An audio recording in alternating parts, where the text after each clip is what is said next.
Good morning, dear friends. Good day, good Sunday, or whatever day you're watching this. Just thought I'd start by showing a patch of bindweed in bloom as an example of how things that are most often demonized can actually be quite beautiful. I don't know if you can see it, but there's pink, a little bit of pink inside of these guys. And the bees eat these also. They like the nectar of the bindweed.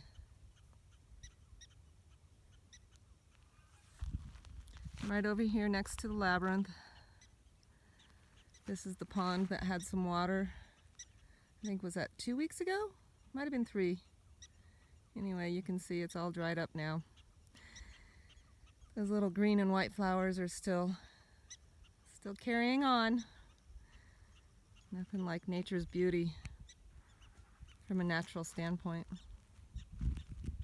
I feel very blessed to have those sorts of things. It's like the prairie dogs. Prairie dogs are so demonized and yet so needed.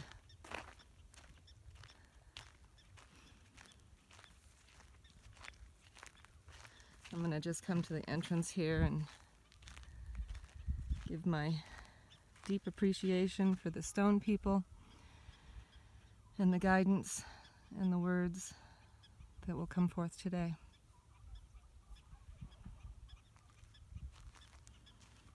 As we begin our walk on August, I think it's 23rd. To be honest, I really haven't been paying that close of attention to the dates this week.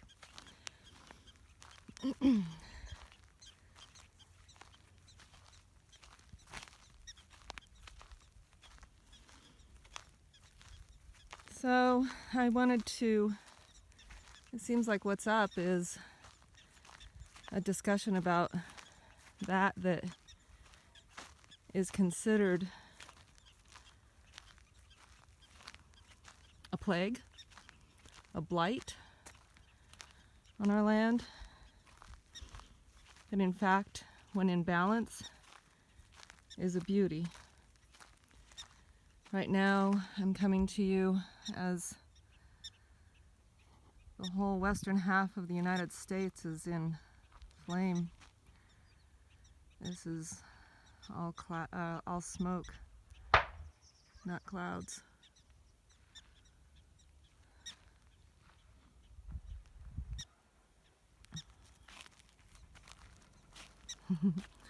I thought that might have been a gunshot from our neighbor, but it turns out it was a backfire.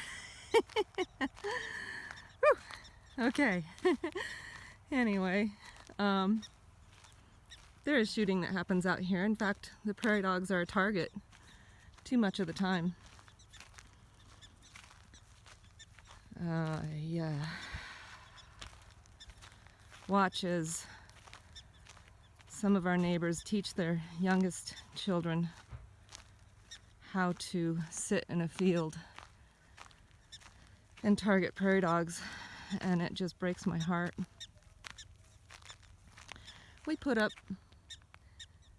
raptor perches to help with our prairie dog control.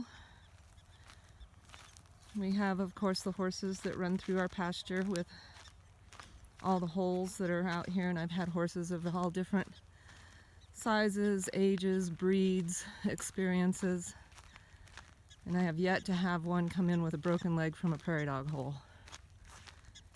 And we've been here for 15 years.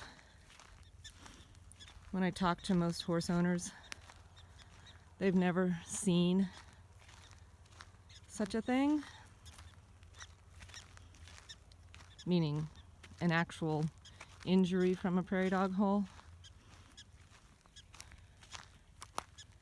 I imagine the rare case is there, and when that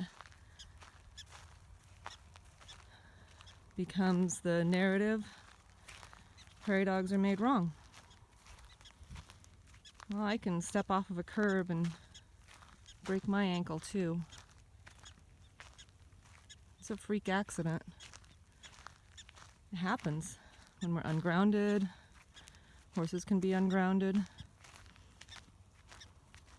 Some sort of karmic event. It just happens. So I make space for the prairie dogs and speak out for them whenever I have the opportunity. Because they actually aid the planet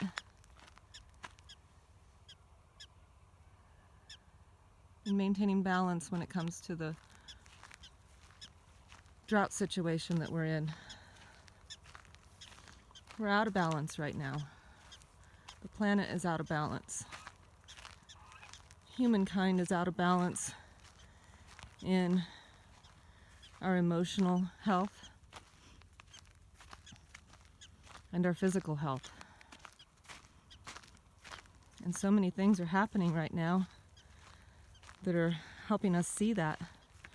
I'm going to call the year 2020 the year of perfect vision, because transparency is being brought to so much of our imbalance and what that is creating. And it's important for us to see that, own it, and do what we need to do to become back into balance. I can't align with the whole blaming of 2020 every time something negative happens. I know there's a lot of that. People, every time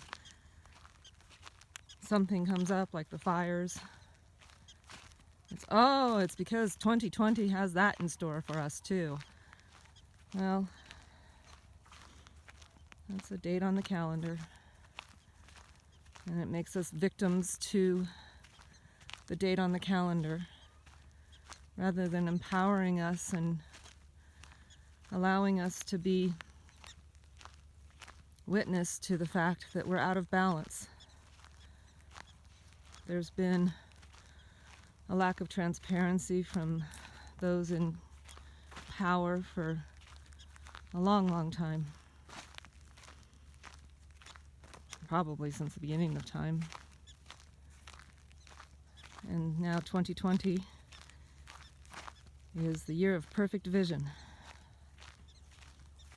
The year for us to stop turning a blind eye and noticing it, because we can't ignore it any longer. Our lives are at risk because of the way we've ignored it. Because of the way we've ignored the domination of the planet through monoculture, through big pharma,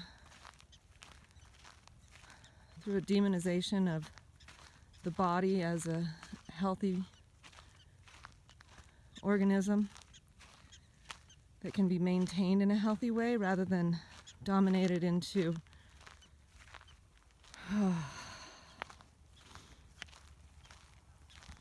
submission through chemicals and unnatural things that aren't meant for the body to do.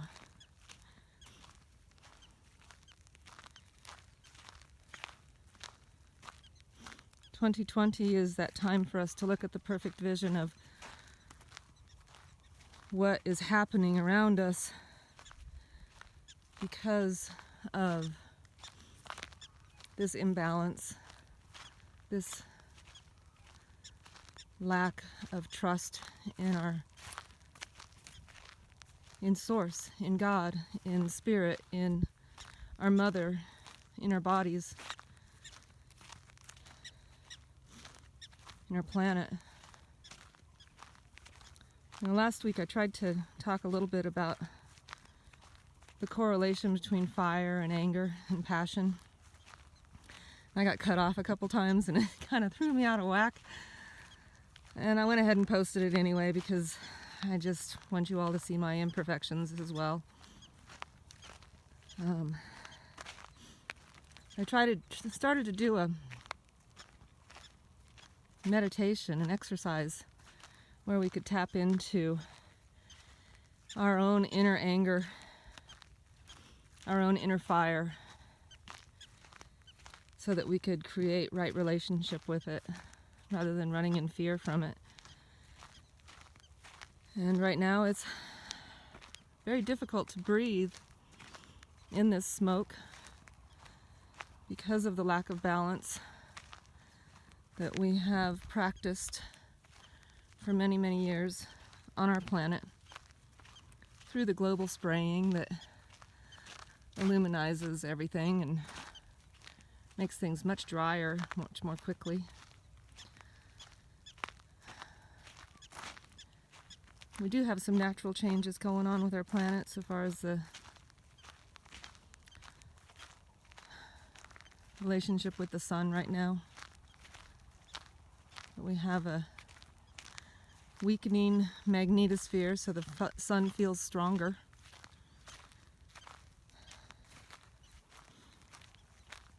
We have the toxification of our lands through the spraying of chemicals for both weed and pest control and for fertilization. We have factory farms that are creating an unnatural environment through the runoff, the overcrowding of those beautiful beings.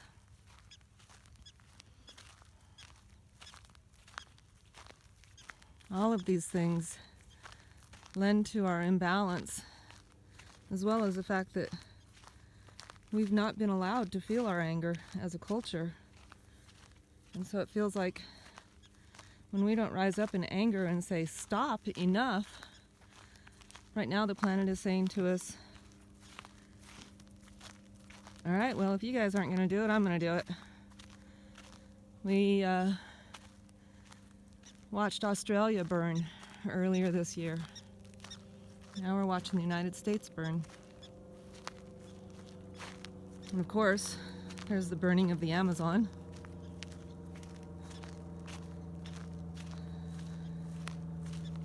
It's also sad.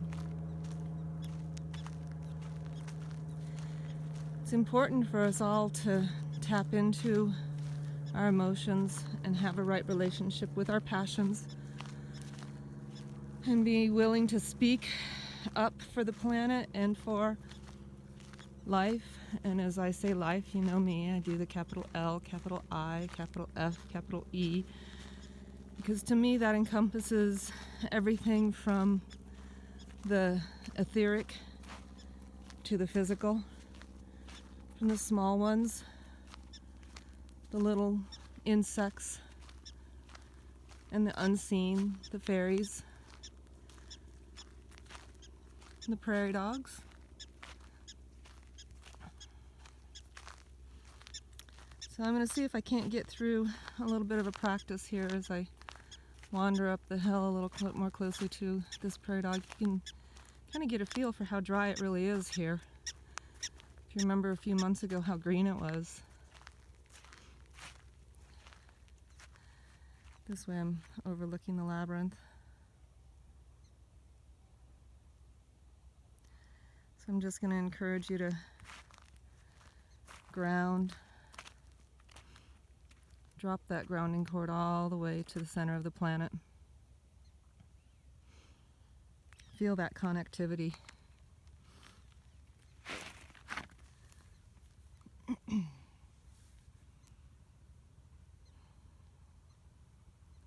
Feel that conversation,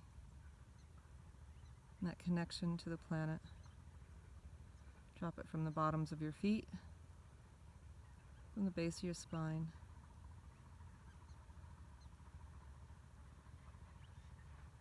And once you're fully grounded and feel really supported by the planet, consider that big bubble around yourself. That bubble that makes sacred space. It is your sacred space, your boundary. You reach out your arms as far as you can and draw a line over the top of your head and around your body. Think of that as your bubble. And then fill that bubble with the red from the planet, as well as your body.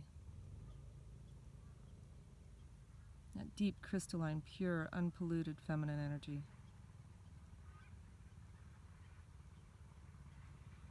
From the top of the head, connect to the central sun, source, God. And feel that unpolluted, masculine energy represented as a pure white golden light coming into the body and into your sacred space, into your bubble, creating a protection of Rose Magnificat. And in that space, now that you're grounded and protected and holding your own space, feel in your body anything that might be coming up. Feel that emotion and allow yourself to feel that emotion. When we set our space around ourselves, when we ground ourselves, that's when we know we won't project our anger in an unhealthy way, or our sadness, so we can safely feel these sticky emotions that are too often demonized and rejected as being important. We need the sadness so we can bring rains to create a balance.